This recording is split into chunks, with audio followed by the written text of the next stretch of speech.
Hello, welcome to the mindtrack.net server. This will be about my 5th attempt to record a video. I keep losing connection. I'm gaming wirelessly on my AMD system because my Intel system's down. And this will be the first time I've actually done any recording on the AMD system. It's a couple of years old. I built it as a backup system to the Intel in case the Intel ever went down, and guess what? It's down. I have a beefy FX quad-core CPU in this one. Not so beefy. I just figured I'd say it's beefy. It's equivalent to a dual-core, older dual-core Intel system. I could have gone with the FX 6 core, but the performance wasn't any better than their 4 core, and I didn't feel like paying an extra $50 for no significant performance and boost. I'm also running a high-end AMD card, which is to say that it's a low-end NVIDIA card. The problem I'm having is my NVIDIA-based card, my GeForce GTX 560, had a bad fan. EVGA replaced it. That card was dead on arrival. They sent me a second 560 card. It worked flawlessly, except that it too had a bad fan bearing. And this here is the Rhode Island, I believe Car Ramrod's the current builder on her. This poor model has had more owners than a Filipino transvestite hooker during Fleet Week. I wish him the best. This haul is cursed, and if anybody can uncurse it, it'll be a Car. Poor thing has been built, rebuilt, tore down, deleted, re-imported, rebuilt, tore down, deleted, re-envisioned. I think this is like the 5th or 6th incarnation of this ship on the server, and it's never been finished. So I wish the best to Car. Anyways, EVGA sent me a step-up card, a 570. And it kept crashing with a really obscure Windows lost connection GPU timeout error. And I figured, from everything I could find out, it was just a bad GPU on the card. These things happen. That was the fourth card that EVGA sent me in 3 months.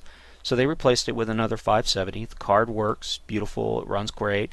It's incredibly unstable. It crashes with that same really obscure Windows timeout. They call it a TDR crash.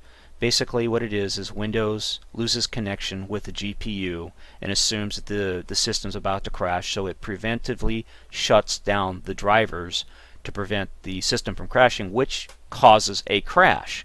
It's like shooting yourself in the foot to avoid shooting yourself in the foot. It's not a driver issue, it is a physical flaw with the design of the card. Had I known that, I would have insisted that they send me at least a 560, because I know they were stable cards. But EVGA chose to send me another 570, knowing full hand that they were a flawed card. I guess they figured, despite all the people bitching about them on their forums, and not just EVGA, mind you, ASUS, PNY, everybody that's ever had a 570 has had this problem. So it's an inherent genetic flaw with the 570 architecture.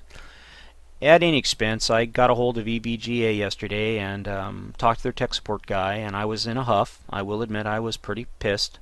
And they have great customer service. They do what they have to do to calm their customers down, and he assured me that their top manager guy would call me no later than 2 o'clock today, and it's 2:04, no phone call. So I'm going to go ahead and fire off a letter to EVGA's CEO, president. I've got his name and address and everything else, and I've already got the letter typed. So I'm going to sign off here, and I'm going to start uploading this video and go down to the post office and mail off I'm pissed off at your company letter. It'll be the first one I've done since I had an HP. And HP and I, we don't like each other.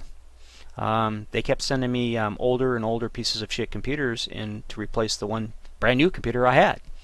And at one point they sent me a computer they assured me was brand new, but it came, and this is mind you, this was back in 2002. It came with, I kid you not, Windows 95 installed on it and a completely full drive of people's personal information.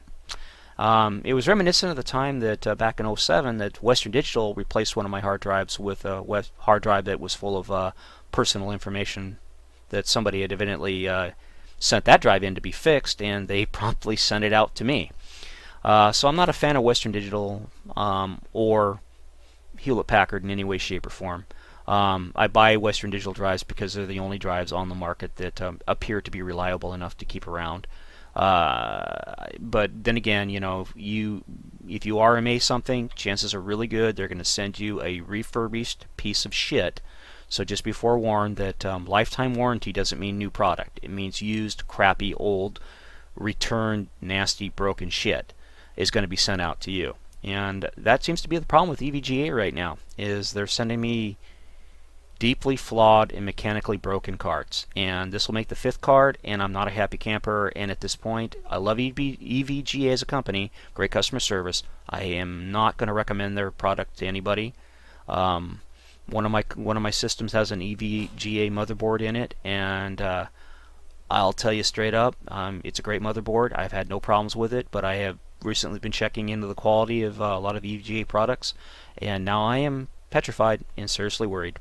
So I'm going to stick with ASUS, and if I have to replace my GTX card, I'm going to replace it with an ASUS card. So God help us. I do appreciate you watching. This is just a real quick check. I'm about to lose connection. Looks like I timed out again. So I appreciate you watching. Again, this is a test recording, so I don't know if it'll be uploaded or not. But if it is, great. If not, oh well. But either way, thanks for watching and have a great day.